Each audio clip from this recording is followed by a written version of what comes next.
his office. Pretty standard setup.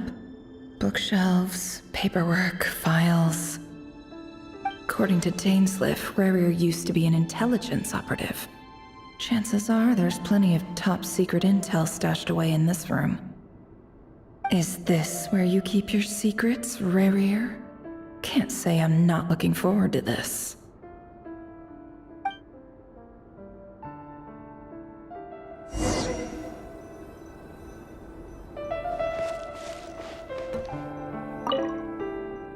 A file tucked inside a folder. The title reads, Dear Breakfast Shop Owner. It's a list of names. But at this stage, I have no idea who any of them even are.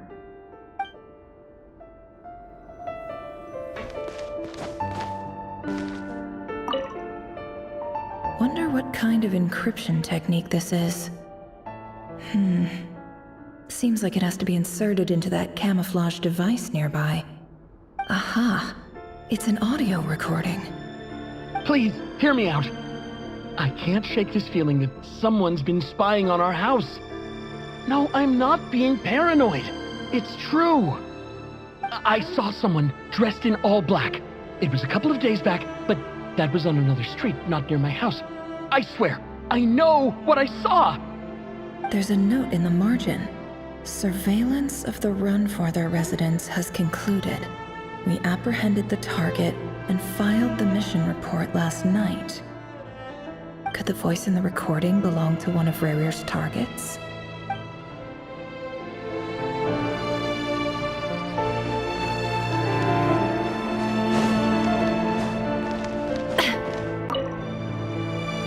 Bookshelves full of documents.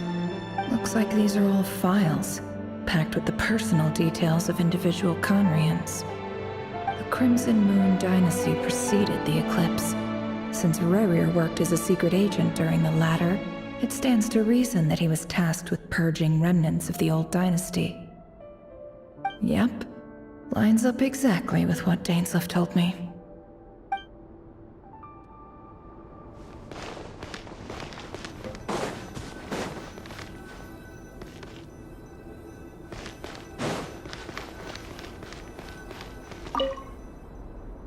A box containing a ring inlaid with a precious gem.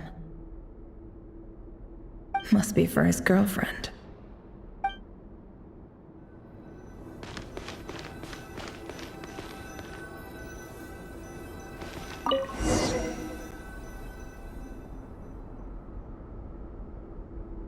Today's files are in. Time to wade through them just like usual.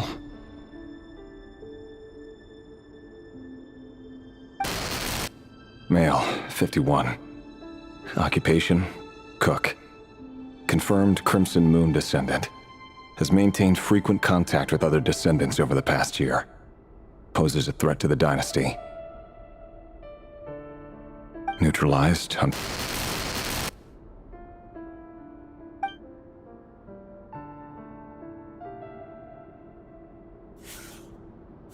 This one should be archived under purged targets.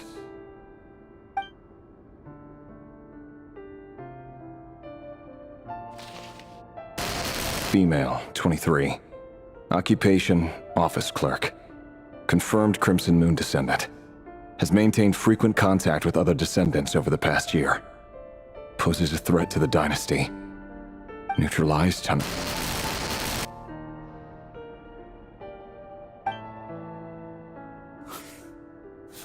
Another one for purged targets. Sounds like she was that other man's daughter. Never mind.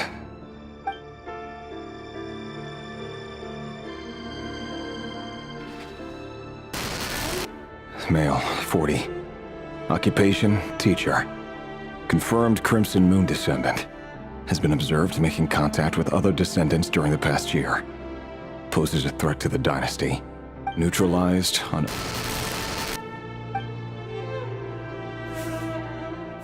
Just another nobody for the archive. Come to think of it, I remember surveilling this man. A case like his never would have been considered a priority in the past.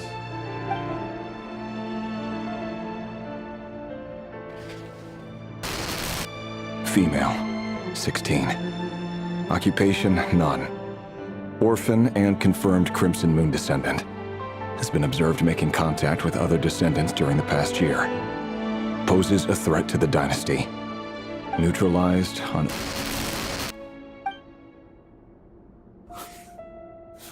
Filed. I have no recollection of this girl. None whatsoever.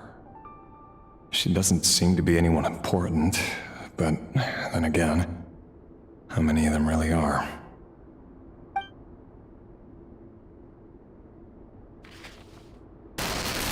Female, 13. Occupation, none. Orphan and confirmed Crimson Moon descendant. Has been observed making contact with other descendants during the past year. Poses a threat to the dynasty. Neutralized on...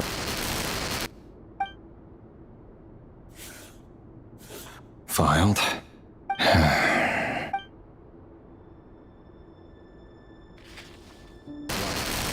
Male, 11.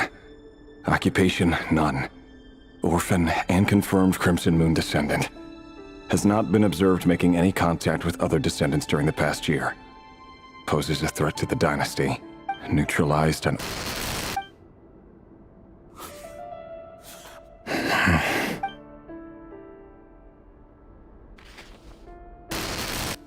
Male. 6. Occupation, none. Orphan and confirmed Crimson Moon descendant. Poses a threat to the dynasty.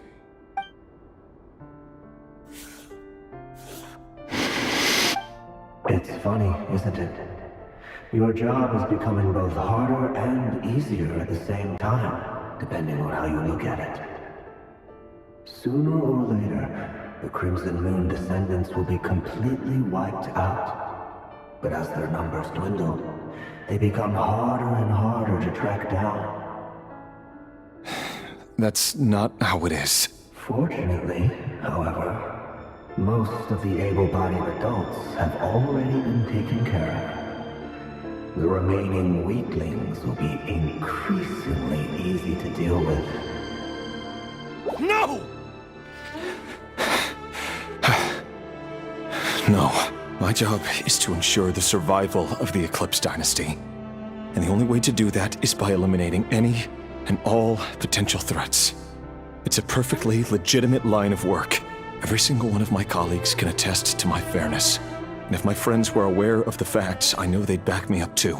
Assuming, of course, that they were aware of all the facts.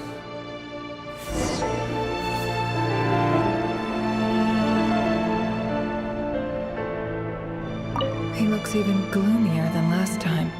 I wonder what's changed.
Mr. Vedafelnir, it's been quite some time since we last met.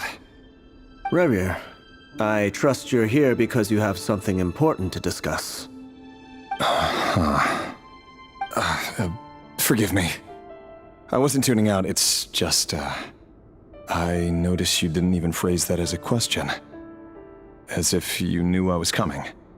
Tell me, does someone in your position ever feel the need to ask questions at all? It is indeed within my power to foresee certain things. Things like your arrival. I was just thinking. It won't be long before I'll be inviting both you and Dane to my wedding. That isn't a lie, but nor is it a fact as such. It's a wish, isn't it? No fooling a prophet, is there? Ever since that day we met for drinks, I knew it was only a matter of time before you came looking for me. Does it feel good? Knowing how the future will unfold. I'm afraid the notions of good and bad fail to capture the complexity of what such a power entails. Once you've seen what will come to pass, it can be all too easy to succumb to fear and melancholy. Unless, of course, you learn to abandon these feelings. You fear my silence, and long to hear the words I left unspoken that day. That's right. You must have noticed my reluctance to broach the subject. And the reason is simple. Because the truth could never have lived up to your hopes. For both our sakes, such words are better left unsaid. The burden of prophecy was never meant for your shoulders. So who exactly do you deem worthy to hear your prophecies? None but our exalted king? Or rather, our king as he once was. You're closer to His Majesty than I am. You must know better than anyone how much he's changed. You say that as though it is to my benefit. Yet precisely because of that, I dare not speak rashly. A king can turn out to be the most virtuous of rulers, or a tyrant more terrible than the most vicious of dragons. You are so wise and far-sighted, yet still you would have me live in fear of the unknown? You make a fair point. Especially given my silence alone was all it took to send you spiraling downwards. Very well then. Let me offer you some advice. And I say this not as a prophet or a visionary, but simply as the brother of your friend.